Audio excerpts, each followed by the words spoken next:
나를 따르라는 말씀을 제목 가지고 함께 은혜 나누겠습니다. 오늘 말씀에서 예수님께서는 진실로 나를 따라 나설 수 있는 제자는 누구인가 라고 하시면서 우리에게 오늘 묻고 계십니다. 여기에 그 무릎 앞에 서 있는 세 사람의 이야기가 있습니다.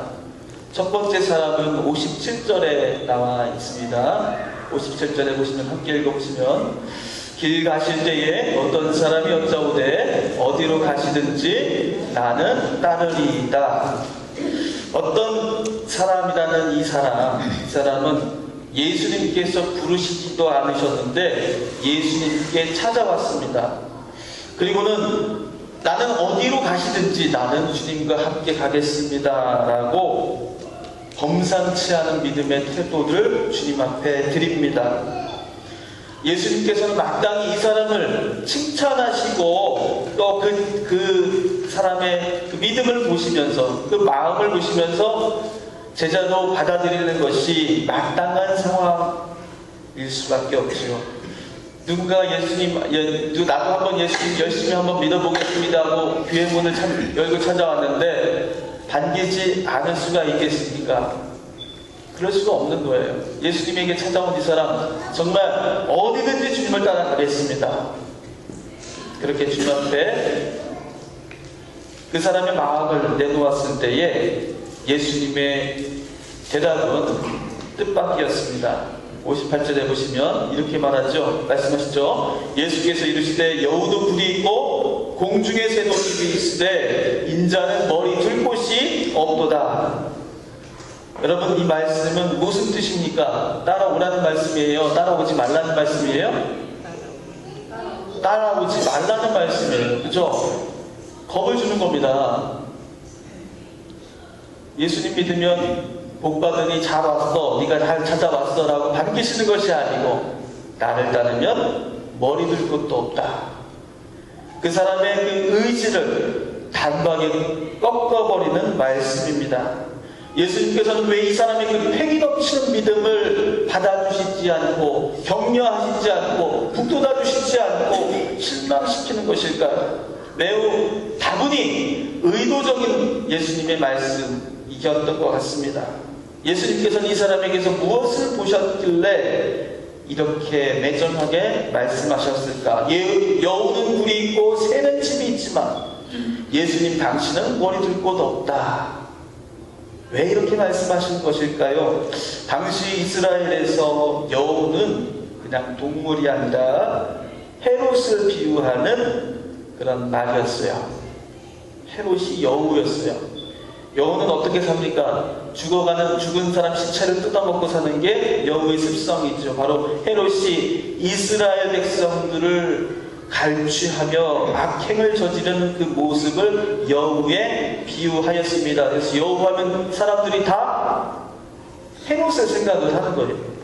그래서 여우도 굴이 있다라는 그 말은 무슨 말이냐면 헤롯과 같이 악행을 일삼는 사람도 제 궁전에서 버젓이 잘 살고 있다는 그런 말씀입니다. 그럼 그 다음에 나오는 공중의 새는 집이 있다. 그 말씀은 무슨 말씀이에요? 예수님이 자신의 처지를 비관하면서 저 짐승들도 자기 집이 있는데 나는 집이 없어. 그 말 푸념을 늘어놓으시는 것이겠습니까?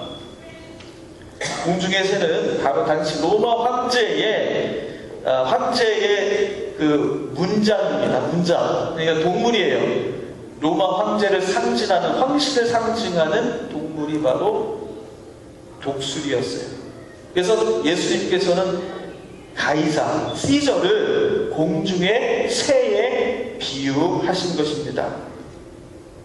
자신을 신의 아들이라고 숭배하게 하는 그 가이사, 시저도 화려한 궁전에서 호의호식을 하며 살고 있다는 사실을 비꼬아서 말씀하신 것입니다. 그리고는 예수님은 이 사람이 무슨 생각으로 예수님을 따르겠다고 하는 것인지를 보셨습니다. 예수님이 보신 건 무엇입니까? 바로 가이사와 헤롯처럼 예수님이 유대인의 왕으로 세워질 뿐이라고 이 찾아온 어떤 사람이라는 사람은 예수님을 그렇게 본 것이에요. 예수님이 지금 예루살렘으로 가시고자 길을 떠나셨는데 그 길이 유대인의 왕이 되시려고 가는 길로 잘못 알고 예수님께 대한 무조건적인 충성의 맹세를 주님 앞에 드린 것입니다. 예수님의 그 가시는 길이 헤롯이나 가이사처럼 백성들을 다스리고 통치하는 왕의 화려한 대관식쯤으로 착각을 했던 것입니다. 그러니 그런 예수님을 따라가며 자기에게도 뭔가 하나쯤은 주어지겠지 하는 그런 마음의 기대가 있었던 것이죠. 예수님을 잘못 보고 한 고백입니다. 그렇게 잘못 예수님을 알고 입으로 따르겠노라는 그 맹세를 예수님은 이미 간파하시고 결코 그 맹세를 받지 않으셨습니다. 그런 사람에게 예수님이 하신 대답은 아니, 너는 아직 준비가 덜 돼 있어. 아니, 너는 나를 아예 알지 못해. 너가 나를 따를 수 있을 것 같아. 이러한 단호한 거절입니다. 여러분, 예수님을 믿고 따르면 하나님께서 반드시 복을 주십니다. 그런데 그 복이 헤롯과 가이사가 누리는 복이라고 우리는 오해해서는 안 된다는 거예요. 그런 세상 왕들이 누리는 그 호사들이 복이 아니라는 것입니다. 그걸 보고 우리는 예수님을 따르면서 세상 권세가들이 누리는 그러한 호사를 복이라고 생각하고 동경합니다. 그리고 예수님에게 찾아가서 나도 예수님을 따르겠습니다 라고 고백하는 이 어리석은 자와 같은 고백을 우리도 주님 앞에 드리고 있다는 것이죠. 예수님이 주시는 복이 세상의 그런 복이라고 생각하고 따르면 우리는 예수님 정말 잘못 믿는 것입니다. 예수님을 믿으면 하늘의 복, 신령하고 거룩한 복을 주신다는 사실을 믿어야 합니다. 이렇게 얘기하면 이렇게 뭐 또 얘기하시죠. 죽어서 좋은 데 가면 뭐하냐. 살았을 때 잘 살다 가야지. 그렇죠? 하늘의 복 좋지만 그건 하늘에서 받는 거고 살았을 때 주시는 복이 더 좋은 거 아니에요? 그렇죠? 맞잖아요. 맞습니다. 예. 예수님께서 말씀하시는 복이 하늘의 복, 거룩한 복, 신령한 복이라는 것이 죽어서 받는 복을 말씀하시는 게 결코 아니에요. 하늘에서 받는 복을 말씀하는 것이 아닙니다. 세상에 사는 동안에 세상에 온갖 문제에 찌들어 힘들며 고생스럽게 살지 않아도 되는 복을 말씀하시는 거예요. 없어도 행복하고 넘치게 주시니 그것도 감사하는 그 마음을 누리는 복입니다. 하늘나라의 보화를 내가 이미 가지고 있기 때문에 내가 더 이상 세상의 그 재물과 호사를 내가 탐내할 이유가 없는 것입니다. 예수의 진리 안에서 참으로 자유한 사람으로 살아가는 것입니다. 그것도 만족스럽지 못해요. 결국 뭐 돈 없이 살아간다는 소리 아니냐 이렇게 생각하실 수도 있겠죠. 하지만 그렇지 않습니다. 예수 안에서 살아가는 사람을 하나님은 결코 세상에서 실패한 낙오자로 남겨두시지 않습니다. 하나님의 길을 구하고 하나님의 나라를 구하는 사람에게 하나님께서는 구하지 않은 모든 것까지 넘치도록 채워주신다고 약속해 주셨습니다. 반드시 예수님의 제자로 살아가는 사람에게는 하나님의 복된 길을 열어주신다고 약속해 주셨습니다.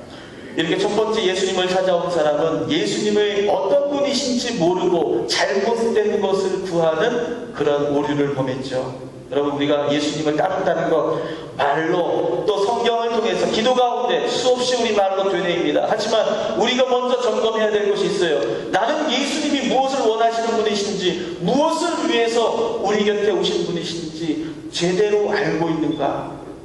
예수님이 누구신지 모르고 예수님께 무작정 달려가서 내가 원하는 것을 달라고 요구하는 것, 여러분, 그것을 예수님 결코 원하시지 않습니다. 그것을 위해서 드리는 예배를 하나님을 싫어하시며 받지 않으십니다. 우리가 진정으로 예수님의 제자로 따르기를 여러분 소망하고 결단하시고자 한다면 예수님께서 가시는 그 길이 무엇인지를 먼저 바라보시기 바랍니다. 그리고 그 길을 통해서 우리에게 주시고자 했던 하늘의 보물이 무엇인지, 그 진리가 무엇인지를 먼저 우리가 구하시기를 바랍니다. 그랬을 때에 예수님, 내가 주님 앞에 찾아가서 내가 주님 따르겠습니다 라고 했을 때에 하나님께서, 예수님께서 우리의 믿음을 받아주시는 것입니다. 두 번째 사람은 첫 번째 사람과 좀 다릅니다. 첫 번째 사람은 먼저 예수님을 찾아갔지만 두 번째 사람은 예수님께서 먼저 부르셨습니다. 부르실 때에 그 대답은 59절에 나와 있습니다. 함께 읽어보겠습니다. 또 다른 사람에게 나를 따르라 하시니 그가 이르되 나로 먼저 가서 내 아버지를 장사하게 허락하옵소서.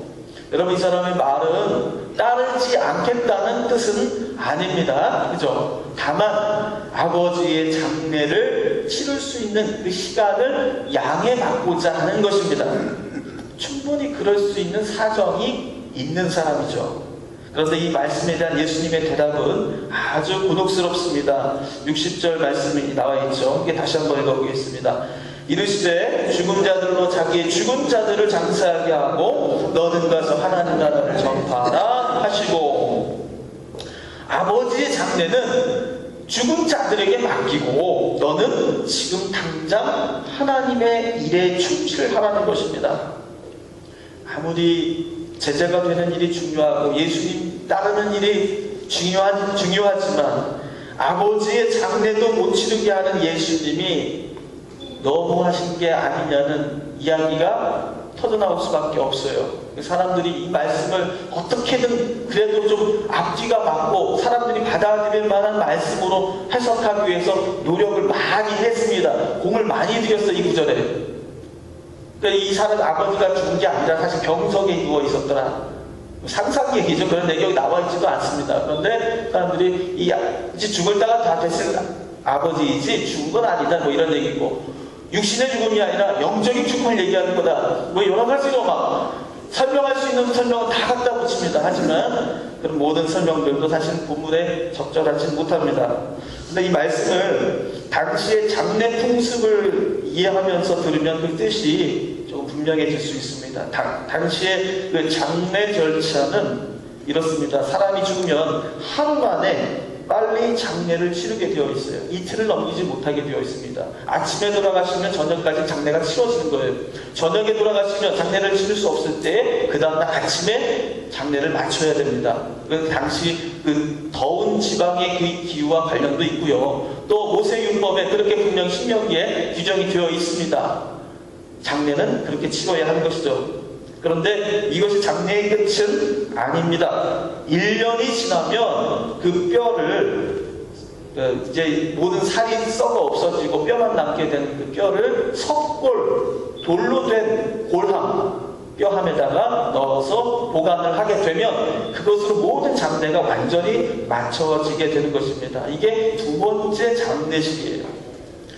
그래서 무덤으로 안치하는 그 첫 번째 장례는 하루 안에 끝내야 하는 일이므로 이 사람이 예수님께 말한 그 아버지의 장례는 첫 번째 장례일 가능성이 매우 없죠. 그죠? 그럴 만한 시간적 여유가 없습니다. 사람이 죽으면 바로 장례식으로 들어가기 때문에 내가 장례식을 치르고 가겠습니다, 이를 말할 겨를이 없는 긴박한 시간 속에서 빠르게 이루어지는 것들이에요.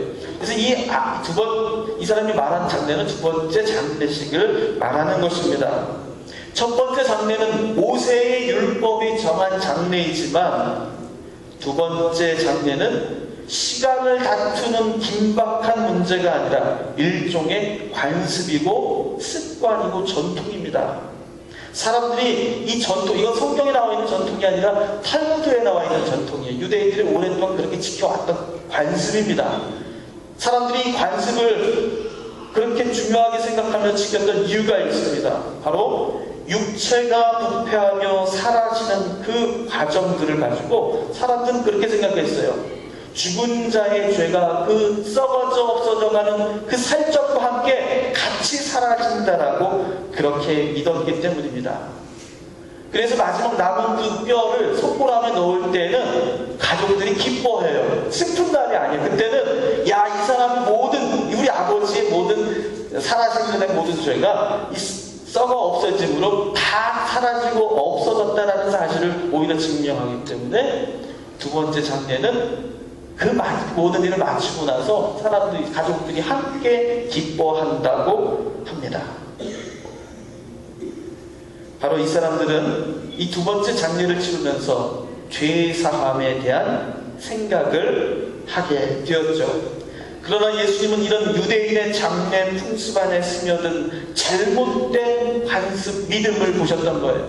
죄 사함에 관한 믿음이, 지금 이 사람들이 생각하는 죄 사함에 관한 믿음이, 이 장례식 안에 속해져 있는 이 믿음이 뭘 맡고 있습니까? 하나님 나라를 향한 결단을 맡고 있어요.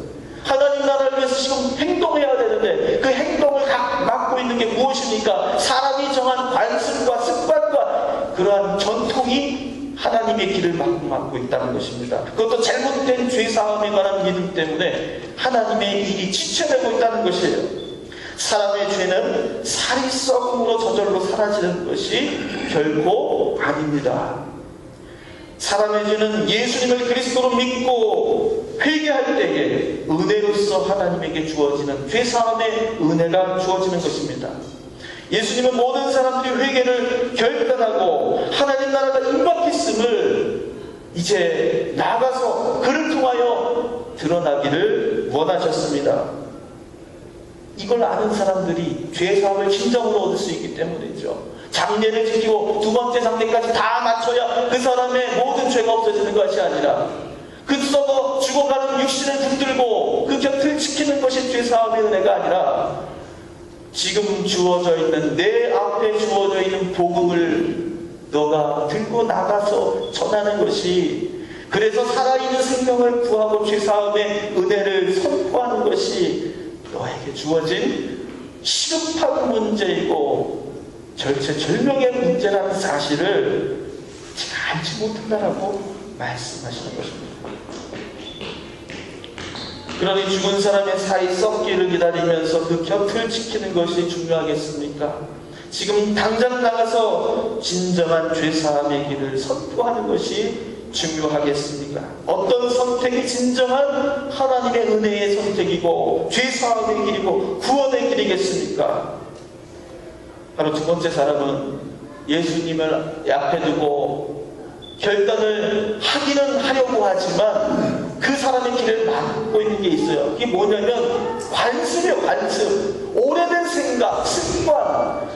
이거 아니면 내가 안 된다고 살아왔던 그 삶의 원칙들, 그 아무것도 아닌 원칙에 사람이 붙들려서 예수님의 길을 가로막고 있다는 것입니다. 여러분, 그 무시무시한 것입니다. 3살 버릇이 80까지 간다고 그러죠. 우리 어렸을 때 가졌던 삶의 방식 한번 바꾸는 거 그렇게 쉽지가 않아요. 여러분, 이 자리 하나 바꾸는 거 이게 쉬운 일입니까? 예? 딱 보면 뭐 이름표도 없는데 어떻게 잘 찾아가 그냥. 어쩌다가 줄을 한 줄 더 만들어 놓으면 막 무함정하세요. 이게 어디였지 막 이러면서 다들 혼란스러워하는 걸 제가 볼 때, 야, 이 자리 하나에 앉는 것도 참 쉬운 일이 아니었구나. 그러니 여러분, 얼마나 우리가 그렇게 그죠?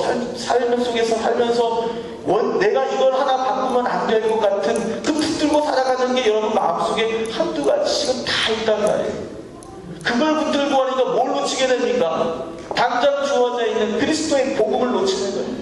당장 나가서 하나님의 복음을 증거하는데 네 삶을 던지려고 예수님은 끊임없이 요구하시는데 그 말씀이 들어올 자리가 없어요. 내 습관이 하나님의 복음을 가로막고 있는 것입니다. 두 번째 사람은 죄사함과 영원한 생명이 어디에서 오는지 눈으로 보면서도 그 삶을 바꾸어내지 못했습니다. 여전히 습관과 관습과 자신이 살아온 그 버릇함에 갇혀 살아가고 있습니다. 여러분, 우리 마음에 있는 모든 것, 그런 것들 여러분 한 번에 덜어내기 쉽지가 않아요. 저도 그것이 어렵다는 사실 알고 있습니다. 하지만 그렇지 않으려고 노력하는 정도는 우리가 보여야 되지 않겠습니까? 매일 오던 시간, 우리 그 시간에 예배 들어오지 말고 조금 5분 정도, 10분 정도 더 일찍 오기를 한 않겠습니까? 말씀 보는 게 힘들지만 여러분 일어나서 먼저 기도하고 말씀을 한번 들여다보려고 하는 그 마음의 가짐을 한번 해봐야 하지는 않겠습니까? 여러분 그것이 우리의 관습이고 습관이지만 그것을 넘어서지 않는다면 하나님 나라는 우리에게 주어지지 않는 것입니다. 세 번째 사람과의 대화는 61절에서 시작이 됩니다. 61절 같이 한번 읽어보겠습니다. 또 다른 사람이 이르되 주여 내가 주를 따르겠나이다마는 나로 먼저 내 가족을 작별하게 허락하소서. 이 사람은요 두 번째 사람보다 훨씬 낫습니다. 뭐예요? 이 사람은 예수님을 주라고 불렀어요. 이미 이 사람은 예수님을 자신의 주인으로 여기는 그런 각별한 그런 믿음의 안목을 가지고 주님 앞에 나아간 사람입니다. 그만큼 진실성이 있어 보입니다.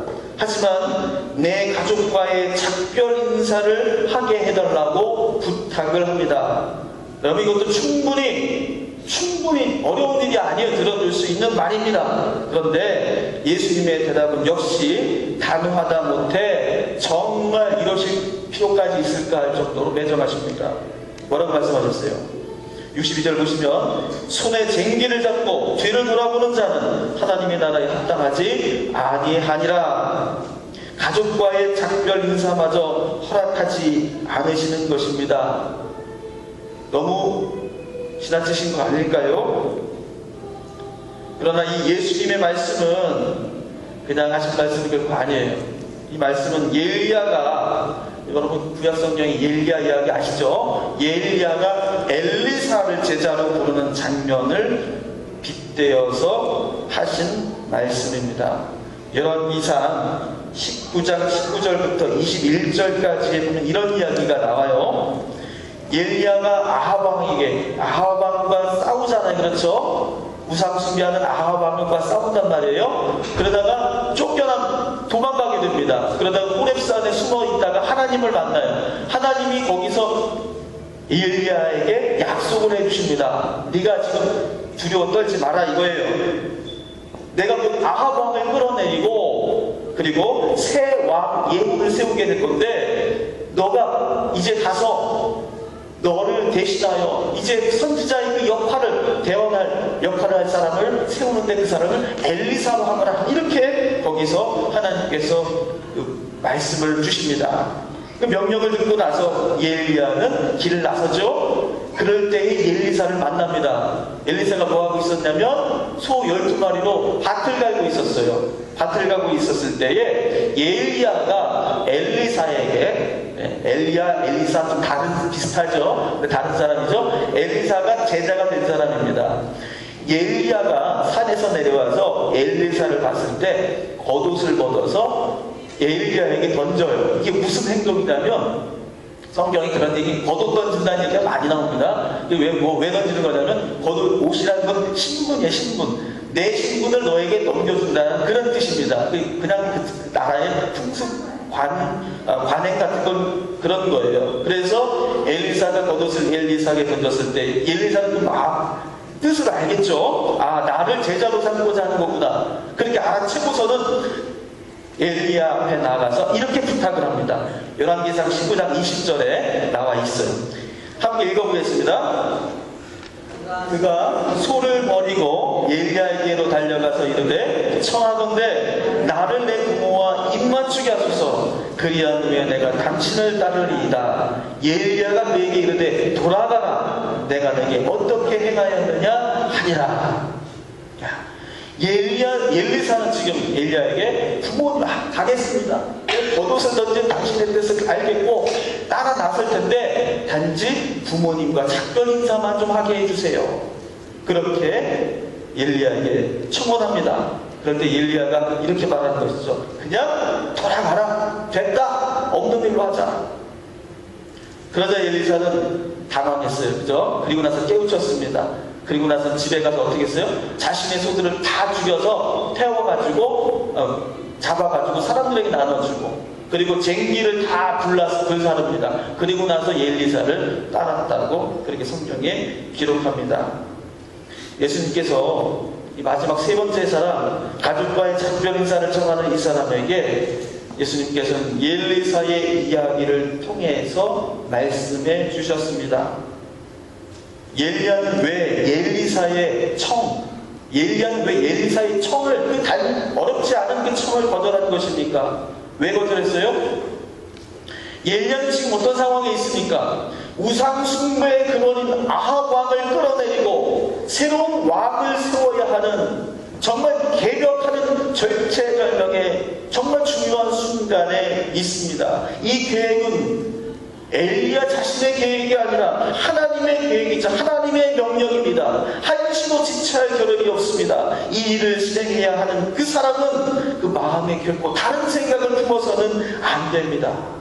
오직 하나님의 명령을 실패 없이 수행해야 하는 고도의 집중력과 결연한 각오만이 있어야 했습니다. 근데 이 일을 위해서 세우려 했던 엘리사는 이 일의 중대함을 전혀 알지 못했어요.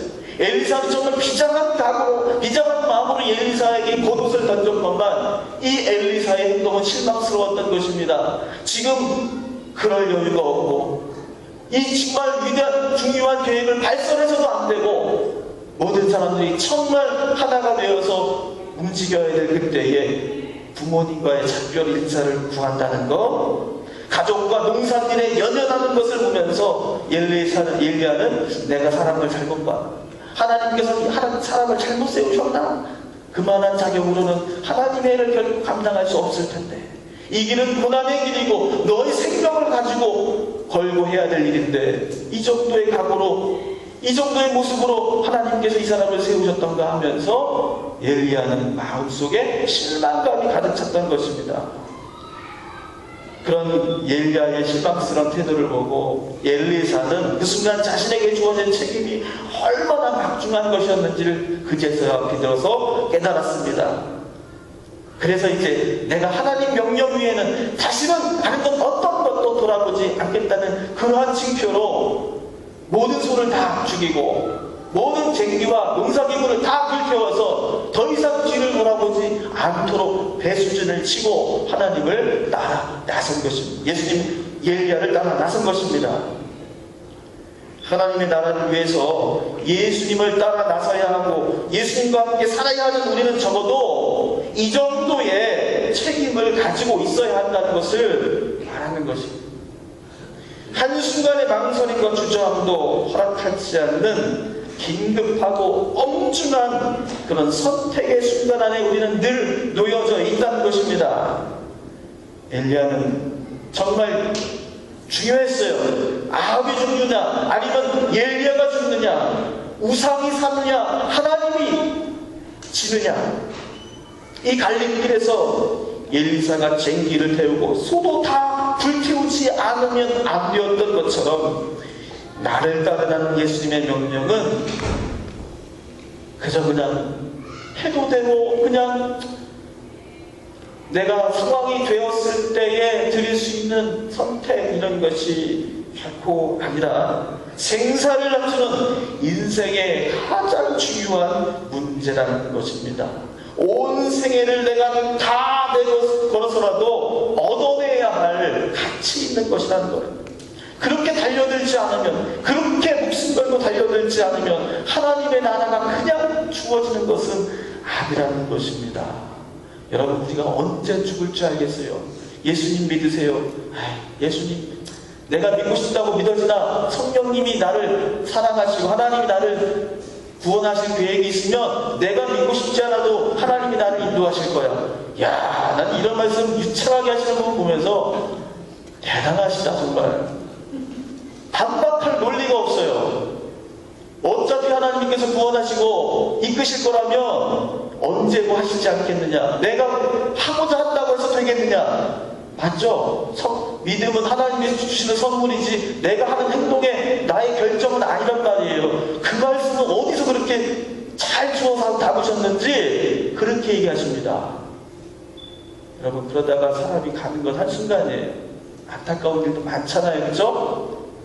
내가 결단을 해 총각을 다투는 일인데 예수님 믿는 건 총각을 다투는 시급한 문제예요. 지금 하지 않으면 안 되는 일이에요. 좀 미룬다고 되시는 문제가 아닙니다. 내 영혼을 언제 하나님께서 얻어가실지 누구도 장담할 수 없기 때문이에요. 여러분, 성령께서 우리에게 믿음 주시는 것은 사실입니다. 하나님께서 은혜로 선물을 주시지 않으면 우리는 하나님을 고백할 수 없어요. 예수님을 그리스도로 말할 수 없습니다. 하지만 오해한 것이 있습니다. 선물을 기다리고 선물의 가치를 알지 못하는 사람에게 하나님은 결코 선물을 주시지 않는다는 사실이에요. 사도 바울이 갑자기 예수님 박해하는 자가 갑자기 예수님 만나가지고 눈이 어두워졌다, 하나님 만나지 않았냐, 이렇게 얘기하는 분들도 있죠. 여러분, 그렇지 않습니다. 사도 바울이 예수 믿는 사람들을 박해만 했겠습니까? 박해하면 뭘 봤어요? 스데반을 봤습니다. 스데반이 정말 아름다운 영광된 모습으로 그렇게 죽어가는 모습을 봤습니다. 그를 죽였지만 죽인 것은 바울이지만 바울이 본 것은 무엇입니까? 예수 믿는 사람들에겐 뭔가 있구나.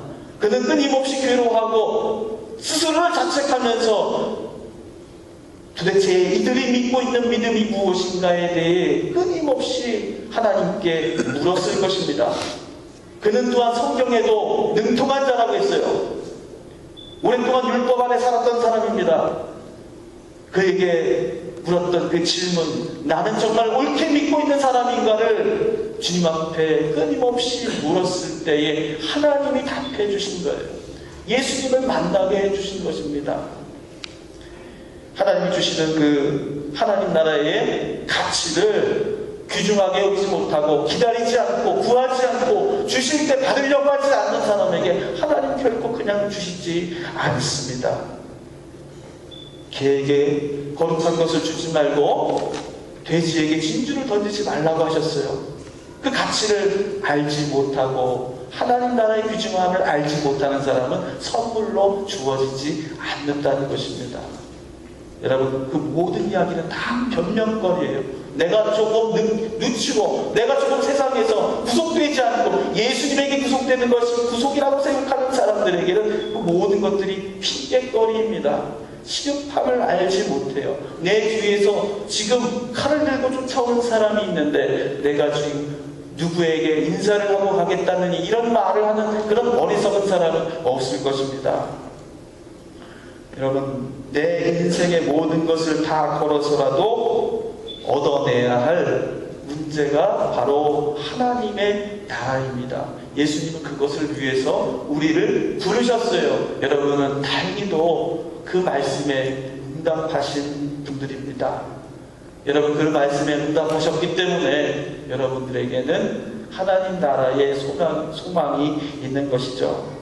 하지만 여러분, 오늘 말씀 들어보면은 예수님을 따른다는 것이 결코 쉬운 일이 아니라는 사실을 아셨을 것입니다. 이런 말씀 들으면 들을수록 겁이 나고 과연 나 같은 사람도 잘 믿을 수 있을까 걱정이 되는 게 사실이죠. 잘못 믿는 건 아닐까.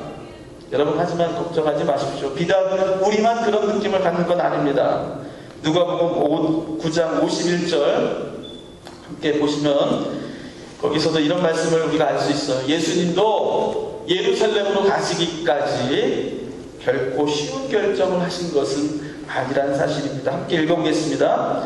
예수께서 승천하실 기약이 차감해 예루살렘을 향하여 올라가기로 굳게 결심하시고, 지금 이 모든 일들은 어디서 일어나는 것입니까? 예수님께서 예루살렘으로 가시기 위해서 굳게 결심하신 이후에 일어나는 일들이에요. 예수님께서 내가 이제 예루살렘으로 가서 고난을 받고 하나님의 그 뜻을 받들어 내가 죽음으로 모든 일을 이루고자 하는 그 계획을 비로소 결심하셨을 때에 제자들을 찾으신 것이죠.